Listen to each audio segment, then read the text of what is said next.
All right, welcome.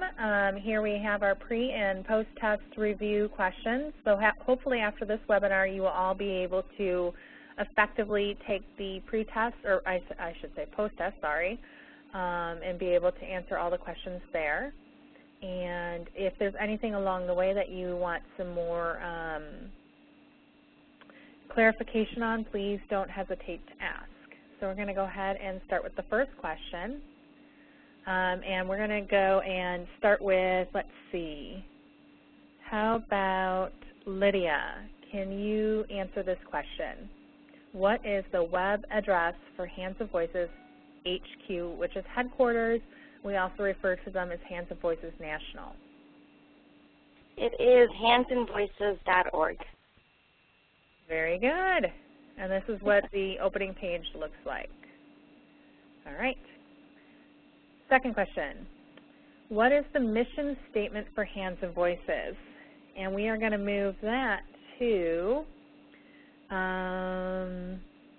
let's go with Melissa.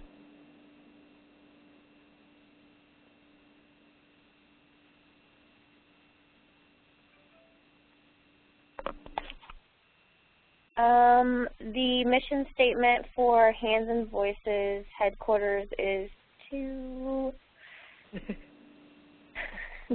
I did this on my test. It's a lot too, so you know you can paraphrase. It is to educate and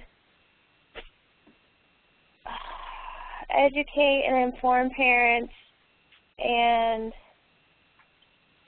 bring the community together regardless of modality. Okay, let's see here. Like I said, it is a lot, and you're right.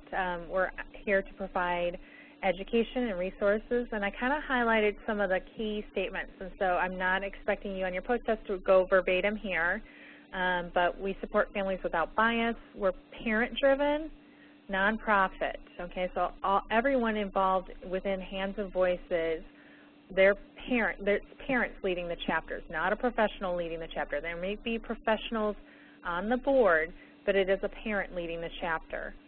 And they focus on enabling deaf and hard of hearing children to reach their highest potential. So if you can remember some of those key phrases, that would be fine with me for your final test, okay? And I'll give you a moment to read through the whole thing. All right.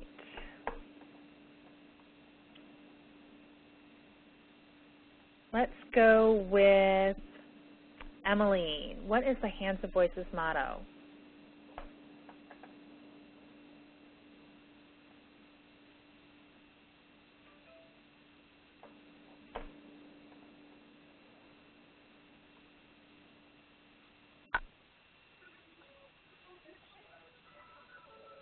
And remember, your best guess is good.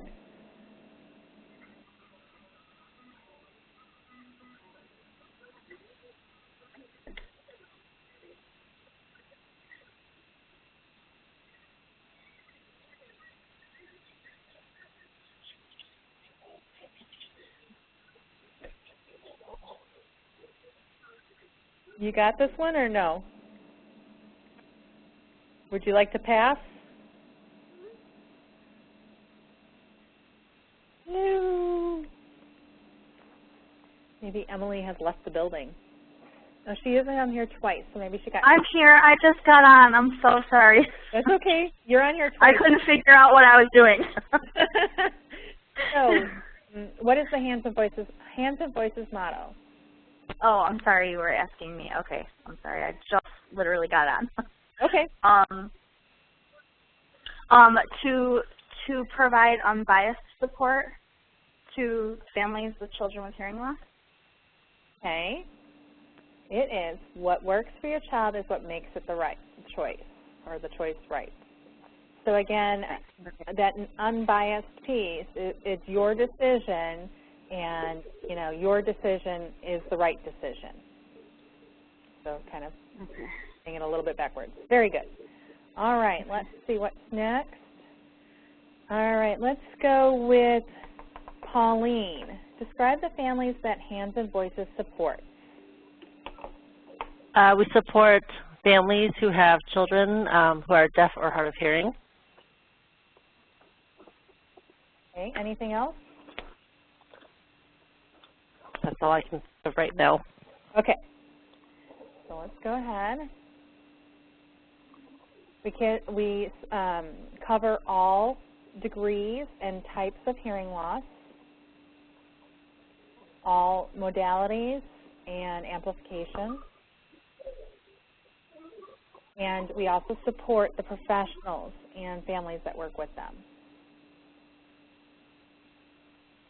All right, so there are a zillion different things that you can find on the headquarters website. So let's see here.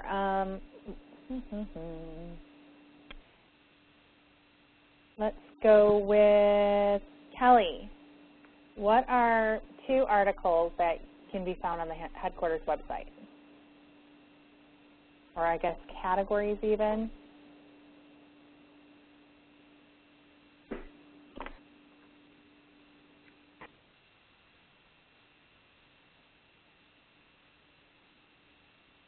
Sorry, need to unmute. Advocacy articles on advocacy, and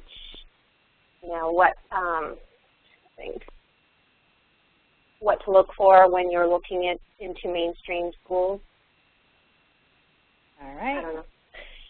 Very good. There's education and communication considerations A to Z, what parents need to know. That touches on what you just said, the What Parents Need to Know series. In a Perfect World, early intervention, education, collaboration between parents and professionals, family perspectives, technology, research, deaf people, and perspectives on deafness. So again, I can't remember quite if that question just asked for 2 or 3, but you can pick out from that. Whatever floats your boat. All right, let's go with Mindy. What is Guide by Your Side?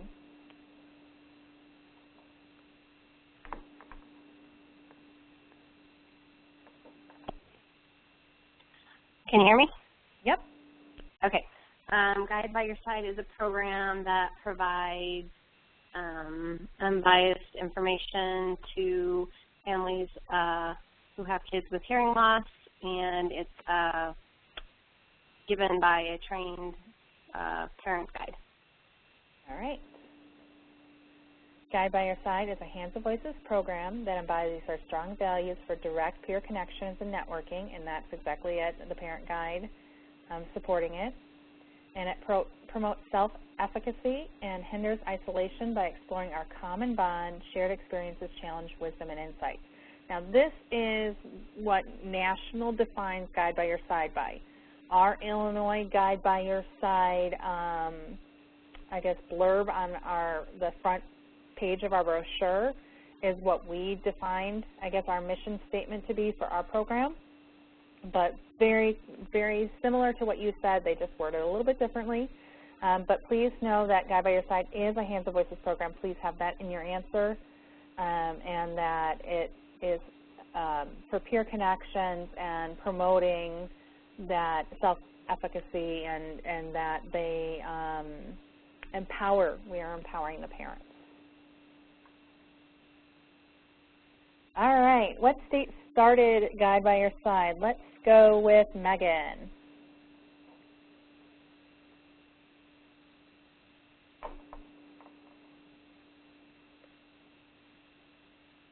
I thought I saw her on here. Maybe not. Maybe my eyes are deceiving me. All right, let's go with Eliza.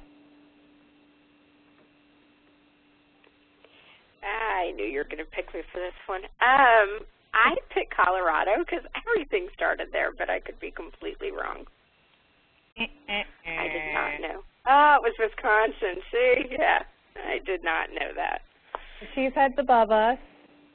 They did it. A parent up in Wisconsin actually created the model and then Hands and Voices headquarters adopted it and has spread it from there. So you are right. Everything pretty much does start in Colorado because that's where the key players are, but it was a parent in Wisconsin. Oh, okay. See, I know it's kind of right. So yes. Thank you. No, thank you. All right, let's move to Susan. The program coordinator and the parent guides must be parents. True or false? I'm going to say true. And you are correct. Very good. Thank you. All right. Deaf and hard of hearing guides also have to be parents. Let's go with Jen. Hello. True or false? It's false. Very good. Deaf and hard of hearing guides do not have to be parents. Their role is not to really encompass the parenting journey that we bring to the table. It's more of the journey of living with a hearing loss. All right, let's go with Jacqueline. What is the difference between a personal belief system, which is known as a PBS or referred to as a PBS, and a bias? All righty. The PBS is more our opinion based on like our own experience, and bias is when you're trying to influence somebody, you know, and it may not be fair. Very good. Very good. So bias is when we're intentionally trying to influence somebody, push them to go one way or the other, which is not what we do as a parent guide. Whereas the personal belief system, the PBS, is where we share our experience and say, okay, this is what I did or what we have tried, but you choose what works for you. So that is exactly right. Good job. All right. What are 3 of the typical fears and or questions a parent will likely have? And again, these are, I guess, there's no wrong answer here.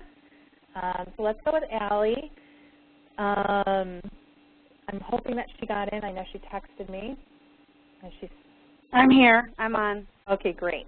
So again, there's no wrong question that they might ask us, but National did give me 3 specific ones that are typically asked.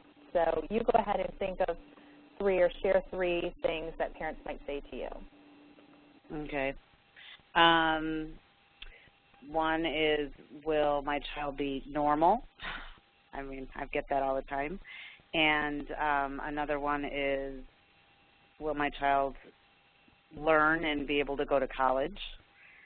And another one is, how will they relate to all my family members? Very good.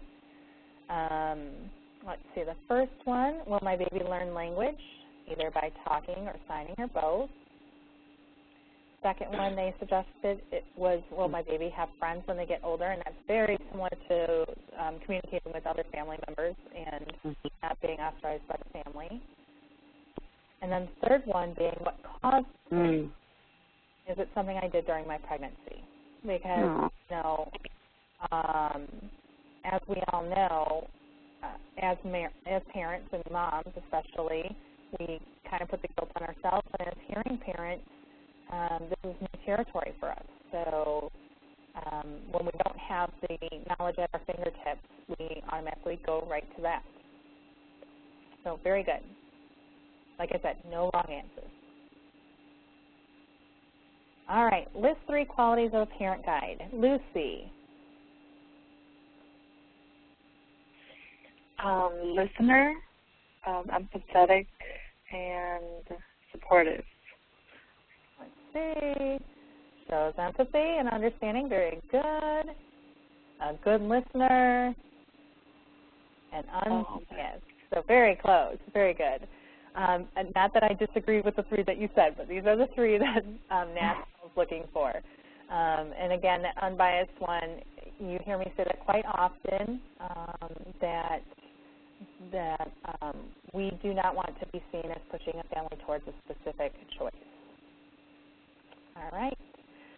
Andrea, I think you're the only one left. Describe the role of a deaf and hard of hearing guide.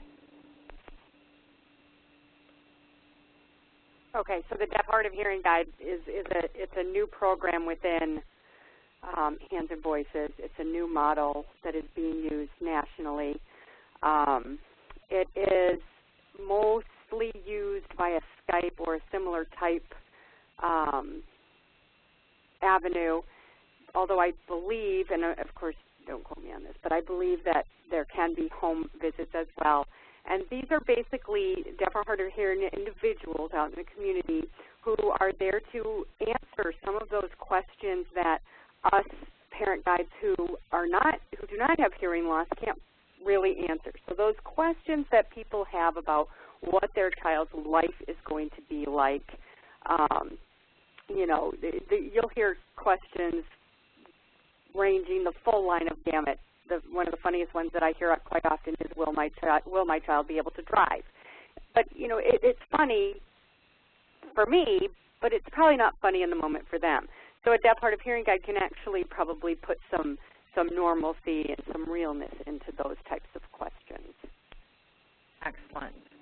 So they provide support to families through their life experiences. They also have a resource pool from their experiences. And they provide helpful examples drawn from their experience. However, their role is not to provide services such as teaching families to sign or sharing oral techniques and so forth. So again, drawing from their experiences, they support families and provide resources. However, they do not provide services. Very good.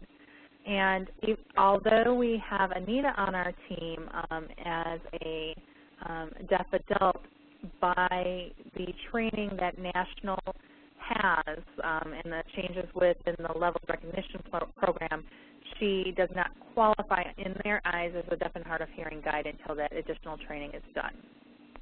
Hey, Carrie, can you push stop for a second? Sure. Oops, hold on. All right, moving on. Who does your program serve through Guide by Your Side? So what age range do we serve in Guide by Your Side? And let's go with Lydia.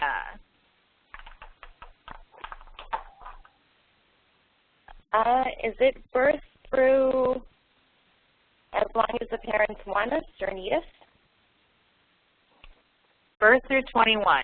So any age, any child within that range, their family can participate in the program. Not that we serve that family as soon as they come to us at 3 weeks old through their age of 21. At some point they will leave the program, and if they want to come back, they can come back, but we are not going to keep them open for 21 years. So, very good. All right. Let's go with Emily. The parent guide creates the agenda for the family. True or false? I'm going to say false. Very good. You are right. We do not go in with this preconceived checklist or idea of this is what's going to happen during this meeting. Now, we do have like a tip sheet. If conversation is slow or quiet to start with, we do have some starting points, but we do not sit down with our clipboard and say, okay, check, check, check, check, and get through that meeting. We go with the flow of the family. All right, so let's go to, let's see. Sorry, guys, I'm trying to mix this up, and I'm just creating it harder for myself. Melissa.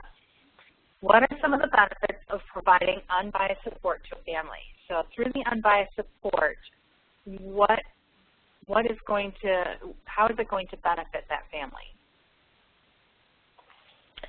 It's going to benefit that family because they're going to feel like they're getting support from someone who has traveled down the same road and who actually has been in their shoes and knows what they're going through, not just a professional saying, yeah, I know what you mean. They know that you've actually been there and been through it. All right. And through your support, they feel empowered and they have confidence in the decision. And the other thing, too, is that they don't have to feel pushed in anything, but also because you're not showing your bias and you're not pushing them in one direction, you're not stuck feeling bad if what they choose goes wrong. And because you're not pushing them towards one particular thing, they can trust you.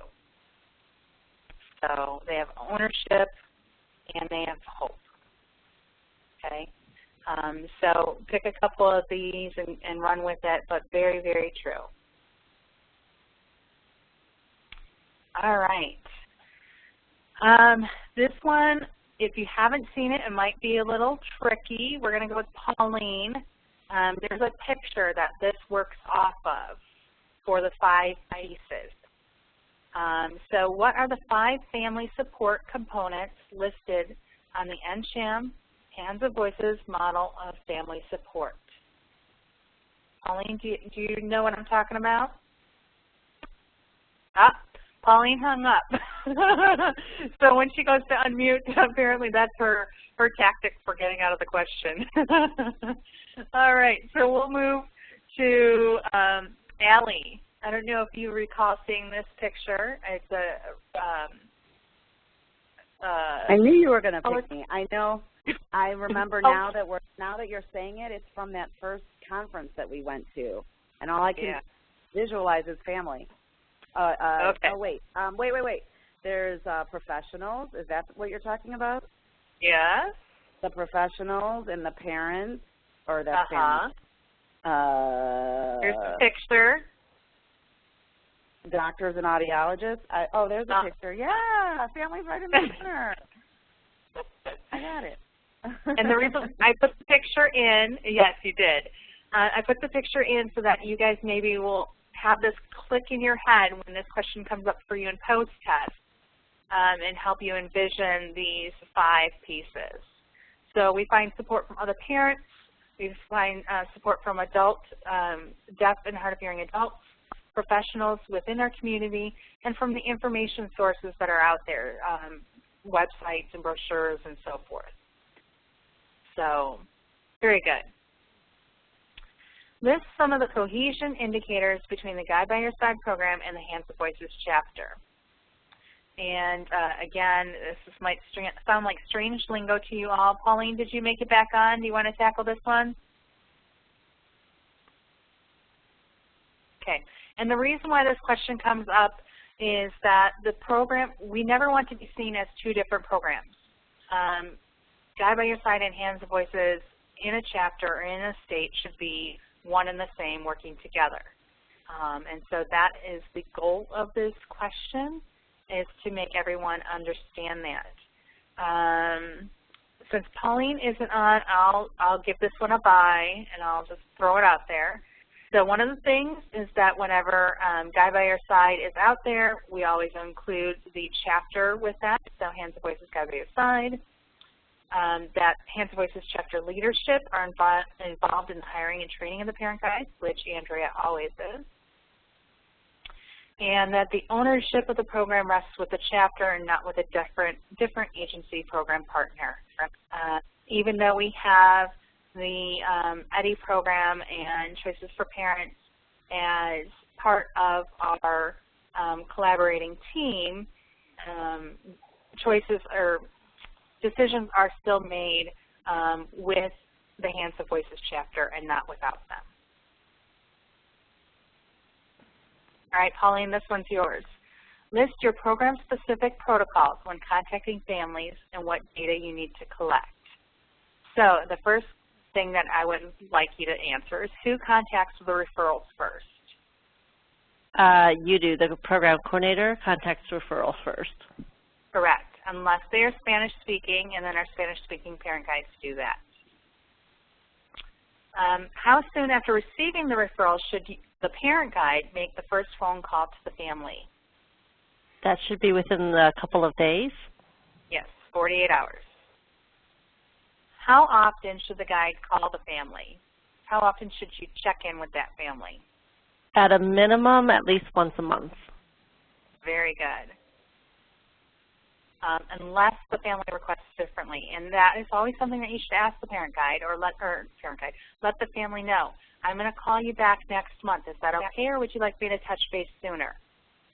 Because that is one thing that I have heard from families is that my parent guide isn't checking in soon enough, and you're checking in once a month, but they're expecting you to check in every week.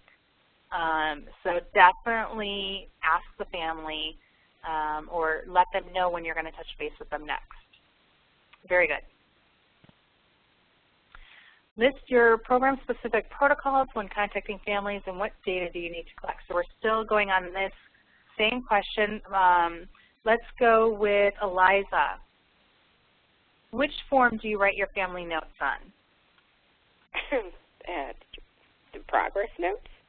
Very good. Progress notes, progress report, same difference. How often do you turn in the family notes to the program coordinator? And I had to call them family notes because I didn't want to give away the progress notes from before when I originally made this slide. So how often do you turn those progress notes in to the program coordinator? Oh, is that still me? Sorry. Quarterly, every 3 months. I didn't know. I put myself back on mute. You got one more. Actually, I think the last one's not a question. It's just a statement, so I think you're off the hook. Yes. And what data do you need to collect, which was the end of that question, the original question. Data is collected through the intake form, and that is done by me, so you don't really need to worry about collecting additional data. However, there is a MVOS survey, which is My View on Services. And that is actually out right now through the Choices for Parents website. And so if you direct your families to the Choices for Parents website, I believe it's a yellow tab for the MVOS. And if the family could fill that out, you will earn bonus points on your leveled recognition plan. Now, you're not going to know if the family does it or not. However, there is a question in there that asks them if they have a parent guide, what their name is. So you just let the family know when you take that survey, just make sure when they ask you which parent guide you work with, put my name in. And you don't have to worry about first and last name. We've only got one of every name. So as long as they just remember your first name, we're good to go. And then Karen will tell me which parent guides receive points. Now, the My View on Services is important because it really assesses the support that families are receiving. What kind of support are they receiving through early intervention? Are they happy with that support? Do they feel like they're getting enough support? When did that support start, and so forth? So it's very helpful, and it is actually helping us or helping Choices for Parents receive grants with that additional data. However, she's not going to keep the MVOS open forever, and so last I heard she's keeping it up through the beginning of December. So if you do have families and want to direct them to her site to take that survey, please don't hesitate to do that.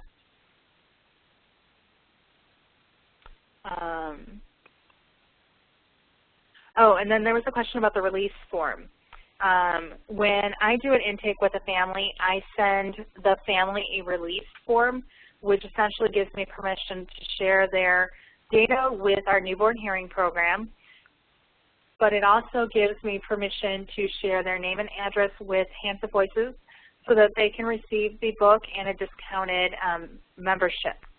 So when I talk with the family on the phone, I let them know that I'm going to be sending this release form to them and that I need the form returned to me, whether they sign the form and return it or they check the box no and return it. And so if you're following up with families or when you're first meeting with the families, you can ask them if they've received the form and if they've had a chance to send that back yet, because that is another thing that you can earn bonus points on your level of recognition plan. And you don't have to worry. I keep track of who sends them back, and when I send you your data from your families of, names and addresses, kind of, you can see on that data if they've returned their form or not. All right, let's go with Jen. Name 3 coalition members of Choices for Parents. So there's a coalition group that Choices for Parents has that represent essentially, not necessarily their board, but represent the people that are interested and help Choices for Parents in decision making and the strength and quality of the program and getting things done. And so it's quite a lengthy list, but just kind of think of the organizations that you know, and they're probably going to be on that list. So if you can think of, how about you think of 2, Jen? Can you do that? I could read you from the front page of the Choices Manual. All right, then just give me 3. Well, I'll give you my biased University of Chicago Pediatric Hearing Loss Program. Okay. Then you have the Alexander Graham Bell Montessori School and AEHI, the Ann and Robert Laurie Children's Hospital of Chicago. But isn't that also Children's Memorial Hospital? Right. Children's Memorial changed their name to the Ann and Robert Lurie, and they're pretty much referring to themselves as Lurie. And that's what families are. But very good. And you have Children's, Child's Voice, Cochlear of America, Gallaudet, Hands and Voices, Illinois. And so what I did is, you can see on the screen, I highlighted 3 of those because if you're going to pick 3, pick with the 3 that you know, hopefully, and that would be our Hands and Voices chapter, our EHDI program, Early Hearing Detection and Intervention program, and then CHS, which is the Chicago Hearing Society, which they are another division of Annexter. So there you go. You've got several choices, just have to remember 3. All right, let's go to Lucy. Lucy, what is the name of the manual that Choices for Parents provides free to families? I call it the Choices, but I don't know what it's called. Ah, okay. Well, this is good review then.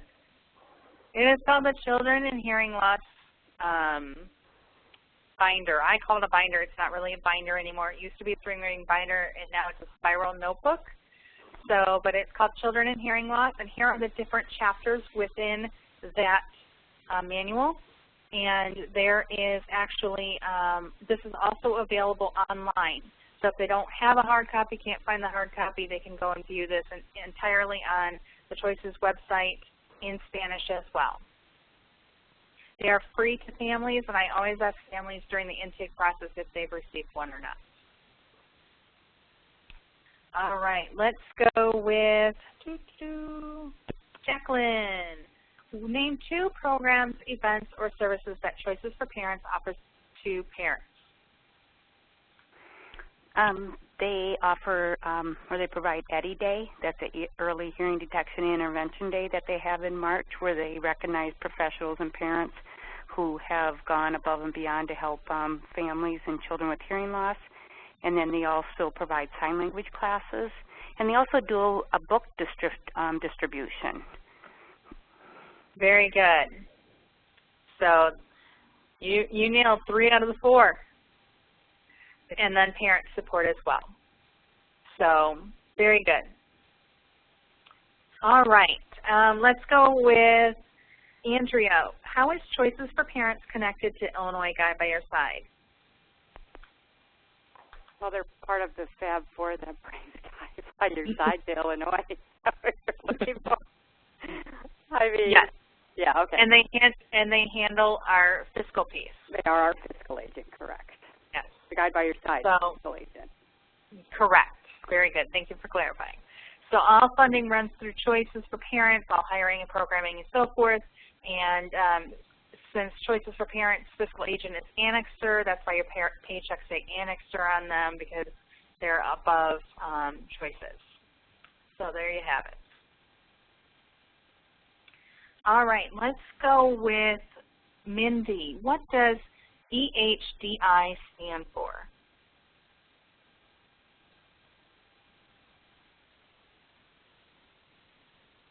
Early hearing detection intervention. Very good. Very good. And these are the folks where we get a contract through them to provide most of our support for our Guide by Your Side program.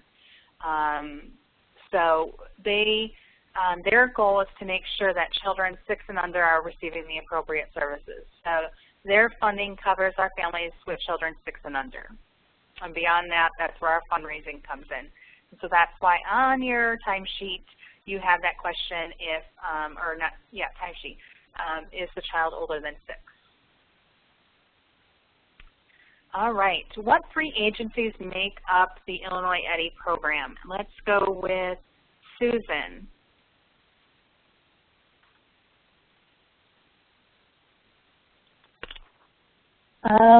I really have no idea.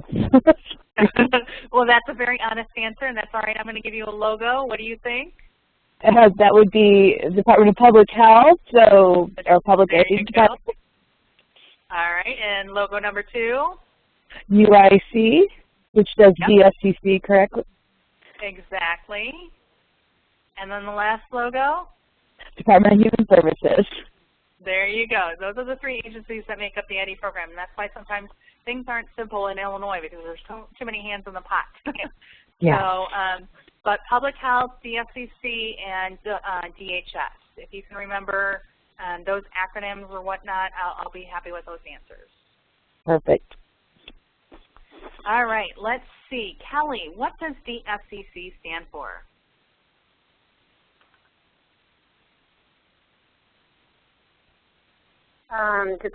Department of Specialized, I don't know. That's a specialized care, I don't know, center. And who is it that they're caring for? Children. Yes. Division of Specialized Care for Children. And they're actually trying to get away with dropping off the D, so you might also see it as referred to SCC. Unfortunately, their acronym is close to DCFS. And so parents, when they're approached and say, do you know about DSCC, sometimes they get all like flustered and think that you're talking about the other one. And so that's why they're also looking at dropping off that D. So you might see it either way. There's a couple things that DSCC does for families. They provide financial support if the child is medical needs eligible, and also if the family is eligible. They provide care coordination to all families, so if the family is looking for a particular resource or professional that works with the insurance that they have, they will help locate that and set up the appointment.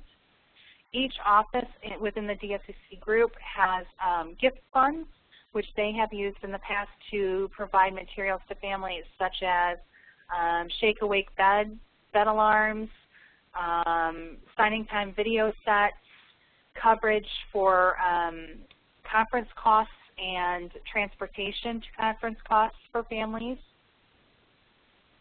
They also are part of the Parent Institute, so when a family is interested in attending Parent Institute, they are calling DSCC to start that process and get on that waiting list if there is one. And the last thing that they do is they also help with coverage for hearing aids and diagnostic testing coverage.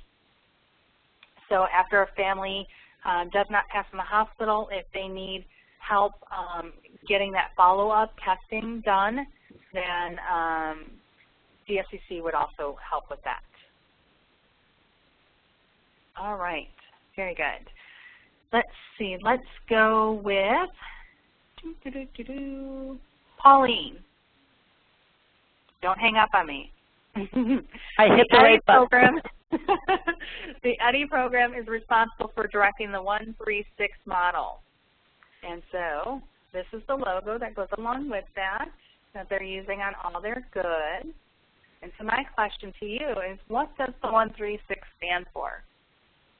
I believe it's screening by 1 month of age. They need to see an audiologist for the testing by 3 months of age and receive intervention by 6 months of age. Very good. Very good. Exactly that. So we want to make sure that all infants are screened within their first month.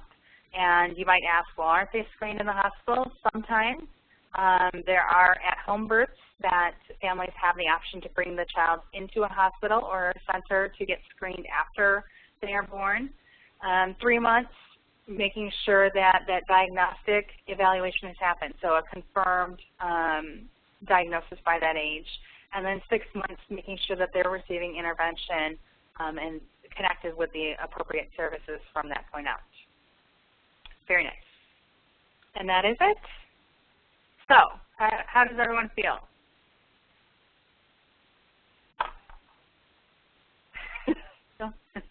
Don't all speak up at once. Well, you have us all on mute. Oh, Carrie, this is Jacqueline. Yes. We all feel just lovely now.